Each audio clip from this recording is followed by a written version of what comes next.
Olá, tudo bem? E hoje estaremos lendo e comentando a obra Kardec, Irmãs Fox e Outros, de autoria de Jorge Resini. Esta obra se propõe a traçar uma história, contribuições históricas para o estabelecimento da história do Espiritismo. Então, nesta obra, Jorge Resini vai abordar alguns fatos da vida de Allan Kardec, das Irmãs Fox, como diz o título, e outros, principalmente outros médiuns. Então, Fernando de Lacerda, Ivone Pereira, Mirabelle, Senhora Piper e muitos outros. E também alguns eventos históricos que ocorreram no Brasil e em outros países, principalmente Portugal. Essa é uma leitura bastante leve, bastante interessante, traz várias contribuições bastante interessantes para a história do espiritismo, do movimento espírita, das personalidades, das coisas que aconteceram, e muitas vezes a gente até não fica sabendo da sua existência. Não obstante, o primeiro capítulo da obra é o mais polêmico, porque aqui Jorge Resini vai se propor a querer demonstrar que o Espírito da Verdade não é Jesus. E como é que ele vai argumentar para isso? Vejamos. Ele diz o seguinte: o Espírito de Verdade é o Cristo? Não. Se fosse, jamais teria dito aos apóstolos: eu rogarei ao Pai e ele vos enviará outro Consolador, para que fique eternamente convosco, o Espírito de Verdade. A semelhança de personalidade, até de linguagem, uma é reflexo de outra, explica-se pelo fato de que a evolução de ambos pode apresentar o mesmo nível ou quase o mesmo. Recordemos que Jesus não disse que enviaria o Espírito de Verdade. O que o Mestre disse, e com ênfase, é que rogaria a Deus, seu Pai, então enviaria o Espírito de Verdade à Terra. O Espírito de Verdade foi um ilustre filósofo da Antiguidade. Bom, eu discordo completamente desta tese. Até porque aqui o próprio Jorge Resini vai acabar se contradizendo. Qual é a ideia dele? É que existe Jesus e existe o Espírito da Verdade, que seria então um filósofo da antiguidade, e que foi esta personalidade que comandou os trabalhos da codificação espírita do mundo espiritual. Pois bem, por que eu não concordo com essa tese? Logo na sequência, Jorge Resini vai tratar daquelas mensagens que nós temos no Evangelho segundo o Espiritismo, capítulo número 6, Advento do Espírito de Verdade. E vai tratar daquela primeira, que diz exatamente o seguinte: venho, como outrora, entre os filhos desgarrados de Israel, trazer a verdade e dissipar as trevas. Escutai, o Espiritismo, como outrora minha palavra, deve lembrar aos incrédulos que acima deles reina a verdade imutável. O Deus bom, o Deus grande, que faz germinar as plantas e levanta as ondas. Eu revelei a doutrina divina, e como um segador, liguei em feixes o bem esparso pela humanidade e disse: vinde a mim, todos vós que sofreis. Bom, o que vai acontecer? Nessa mensagem, que pela linguagem, pelas próprias palavras utilizadas, pelo contexto que fala, fica evidente de que se trata de Jesus. Inclusive, a primeira frase é muito significativa. Venho como outrora, entre os filhos desgarrados de Israel, trazer a verdade e dissipar as trevas. Quem é que já veio antes, entre os filhos desgarrados de Israel, trazer a verdade e dissipar as trevas? Foi Jesus. Não tem que qualquer pingo de dúvida. Inclusive, esta mensagem, ela não foi publicada originalmente em um Evangelho segundo o Espiritismo, mas sim em O Livro dos Médiuns.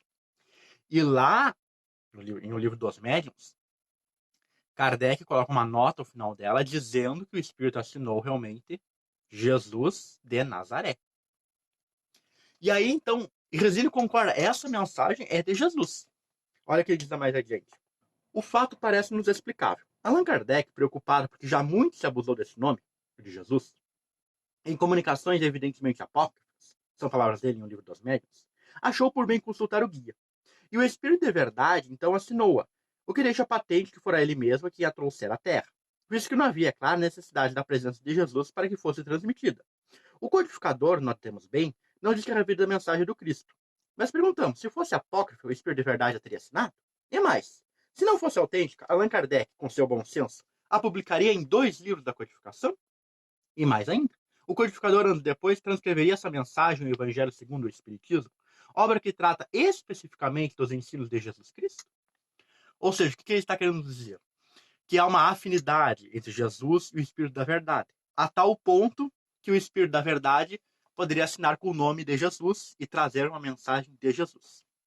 Bom, não obstante isso ser possível, isso, na minha visão, e fazendo as leituras que a gente faz de acordo com o livro dos médiuns, isso se torna completamente irrelevante.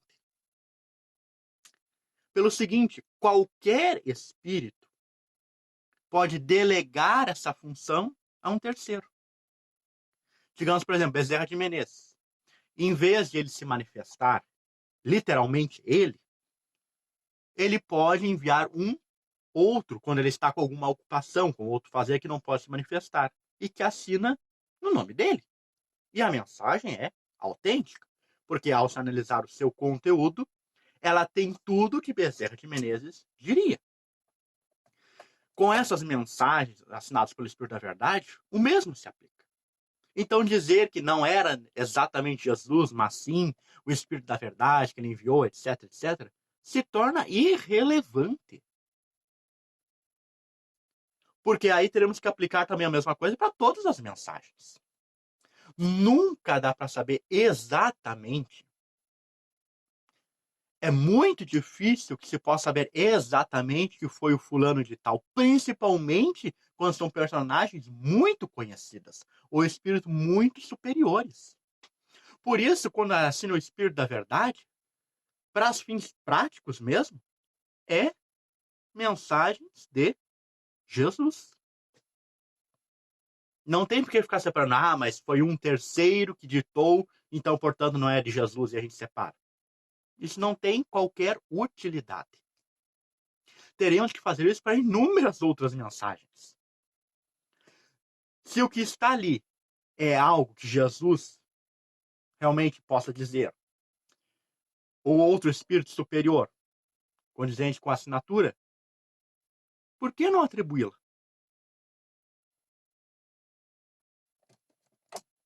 Então, por esses motivos, eu acabo discordando da tese que Jorge Resini resolve apresentar nessa obra, e que, ao meu ver, ficou muito mal sustentada. Porque, inclusive, vai dizer que as outras mensagens que tem o Evangelho segundo o Espiritismo, assinadas pelo Espírito da Verdade, aí sim são do Espírito da Verdade e não de Jesus. Mas se analisarmos com cuidado, veremos que também têm que ser atribuídas a Jesus. Tem uma particularmente que diz, é uma das últimas, ele começa assim: eu sou o médico das almas. Quem é o médico das almas? É Jesus. Não há por que duvidar disso. Não é porque atribuir a um terceiro, uma outra personalidade. Então, esta tese, eu particularmente não gostei e não concordo com ela. No decorrer da obra, também aparecem informações bastante interessantes. Por exemplo, com respeito às irmãs Fox, e é um dos pontos que eu acredito bastante forte nesta obra, é que ele desenvolve a história delas. Porque o que se sabe das irmãs Fox? Que eram lá aquelas garotas lá na casinha de Hydesville, que aí começaram a se comunicar pelas batidas, aí tinha aquele assassinato que ocorreu do mascate Charles B. Rosman, aquela coisa toda que a gente já ouviu falar. E depois que tem lá as batidas, etc. lá, a gente não sabe mais nada das irmãs Fox. Ao menos nas apostilas correntes, nas citações em palestras, não se desenvolve o que aconteceu depois. Como se elas tivessem evaporado. E nessa obra ele faz um bom desenvolvimento do que aconteceu depois. E que não são fatos assim, não é um mar de rosas.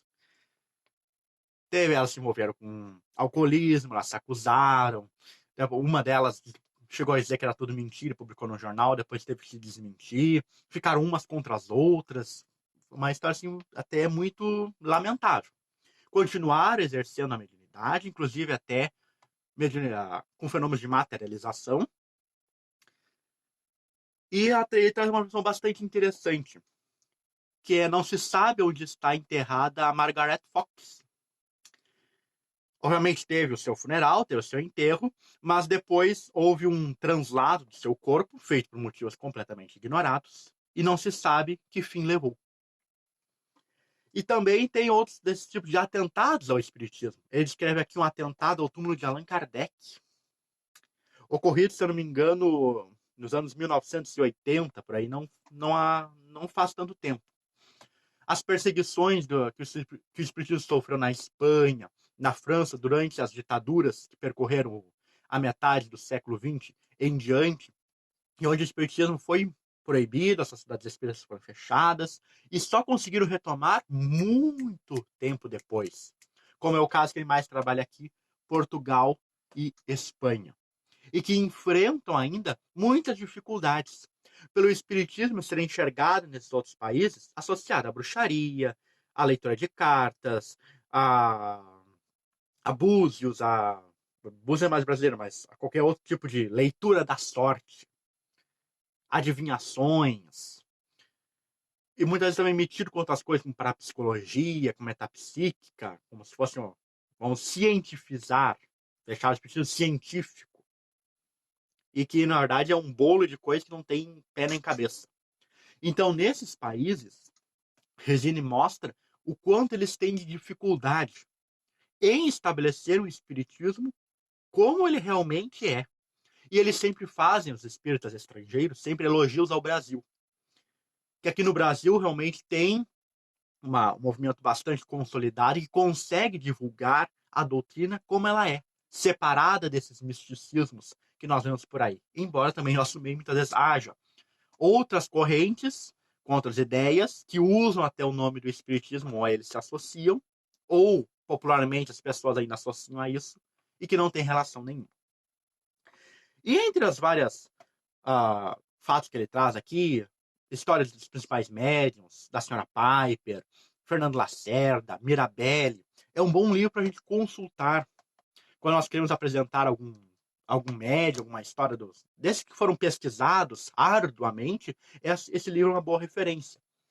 Seja para fenômenos de materialização, de efeitos físicos, traz a história assim, bastante resumida, assim, em poucas páginas, bastante fluido, bastante gostoso de ler e interessante para qualquer pessoa, seja quem já conhece, seja para quem ainda não conhece. E entre as biografias aqui que ele trata, eu gostaria de destacar o capítulo que ele dedicou a Ivone do Amaral Pereira. Porque a Ivone, ela era uma pessoa assim, que nós sabemos exerceu a mediunidade de uma forma completamente missionária, realmente dignificante, inspirador para todos os trabalhadores espíritas, mas que ela era bastante reservada. Ela não dava entrevistas em televisão, nem em rádio. O que nós mais conhecemos dela está pelos seus próprios livros. Recordações da Mediunidade e Defaçando o Invisível. Pois nessa obra, Resine conseguiu algo praticamente inédito. Uma entrevista com a Ivone do Amaral Pereira. Ele faz várias perguntas, como surgiu a mediunidade dela, ela responde que é desde criança que ela já enxergava os espíritos, e quando era pequena nem sabia que era desencarnado, que ela tratava como se fosse gente mesmo. Um dos fatos interessantes que ele trata é a relação da Ivone com o espírito Chopin. Que pelos livros que a gente já leu, a gente sabe que ela tinha bastante contato. Chopin falava muito com Ivone do Amaral Pereira. E uma das perguntas interessantes que Resine consegue fazer a ela é se ela teve algum vínculo com ele em alguma existência passada, seja filha, seja irmã, tia, sobrinha, alguma coisa assim. E a Ivone diz que acredita que não.